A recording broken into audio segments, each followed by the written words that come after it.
Ever since we were kids, most of us have been taught that alcohol is bad for us and that we should avoid it at all costs. Hearing these claims throughout my life, just like everyone else, I've always wondered, are there any benefits to drinking alcohol? Why would so many people drink if alcohol is as toxic and poisonous as everyone says it is? So I started to do some research. At first, I found the standard negative effects we've all heard a million times. But then as I dug deeper and deeper, I started to find some more positive effects that stem from drinking alcohol. Now let me caveat that. I'm definitely not saying that you should go out tonight and say, hey, I heard a speech that says alcohol is really great for you, so let's go get drunk. That's not what I'm saying at all. By the end of my speech, you should know what types of alcohol you'll likely encounter, how much of that type you can drink if you'd like to drink, how often you should drink if you drink, and the effects that happen to a person that does decide to drink. Now, starting off with the types of alcohol. I'll cover 3 broad types of alcohol. You have wine, liquor, and beer. According to the Mayo Clinic, a 5-ounce glass of wine, 1.5-ounce shot of 80 proof liquor, or a 12-ounce beer is defined as 1 drink. The average male, ages 21 to 65, can have up to 2 drinks per day to stay in the healthy consumption bracket. For females and males over the age of 65, can have 1 drink per day. If a person decides to overconsume, it's likely that they'll start to see the negative effects that stem from drinking alcohol. Now, as I said in the beginning of my speech, we've all heard the negative effects a million times, but I'm going to go over a couple of them quickly so that they're fresh in your mind. According to the National Institute on Alcohol Abuse and Alcoholism, or the NIAAA, overconsumption of alcohol can interfere with the brain's communication pathways and can affect the way the brain looks and works. Now, I don't have a PhD, so at first I didn't know what this meant, so I looked it up. Basically, what the NIAAA is trying to say is that if you drink too much, it can cause mood swings, it can slow reaction times, and it can actually weaken your immune system and cause it to not work properly, aka you'll likely get sick more often. Another downside to overconsumption of alcohol is your tolerance level.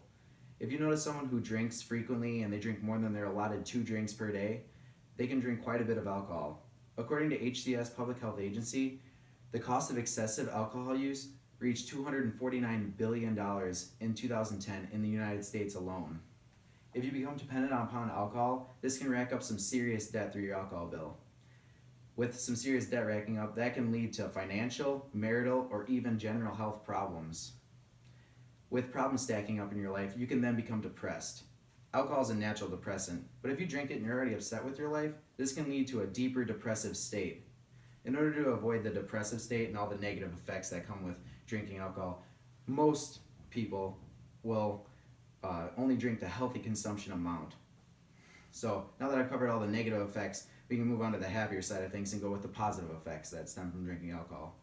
According to Medical Daily, if you drink moderate alcohol use, it can actually lower your chance of cardiovascular diseases, improve your libido, and help prevent against the common cold. A lot of people will use alcohol as like a social lubricant. That's what they'll call it, their social lubricant, and it'll basically turn their introverted personality 180 degrees, and they'll obtain an extroverted personality. Basically, if they're at a party, they'll use alcohol as a way to talk to people and have a good time if they don't like talking to strangers. Another way people find alcohol to be relaxing is after a long day at work, they'll come home and sit in front of the TV with a glass of wine or a beer, and they'll finish up their work or watch TV, do whatever they need to get done, and they find that to be very relaxing. So basically, if you want to live a healthy lifestyle, but you want to still be able to kick back and have a drink every so often, you can do that, and rest assured that it's not going to affect your healthy lifestyle. Remember when I was talking about the weaknesses and I said that overconsumption of alcohol will actually cause your immune system to not work properly and can cause sickness? Well, moderate alcohol use can actually help prevent sickness.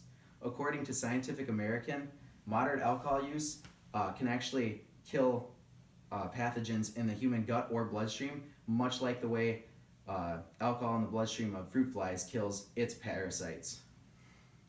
Now, we've all heard since we were little kids that our actions have consequences or rewards depending on the action we take.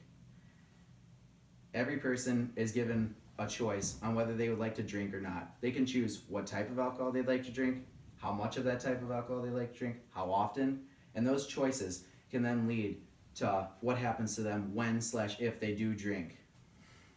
So with all that stacking up, you can make the decision by now. Hopefully, you'll understand that the effects that alcohol has on the body, and you can make an educated decision if you'd like to drink or not. In the end, do the positive benefits of drinking outweigh the negative rewards? I leave that up to you.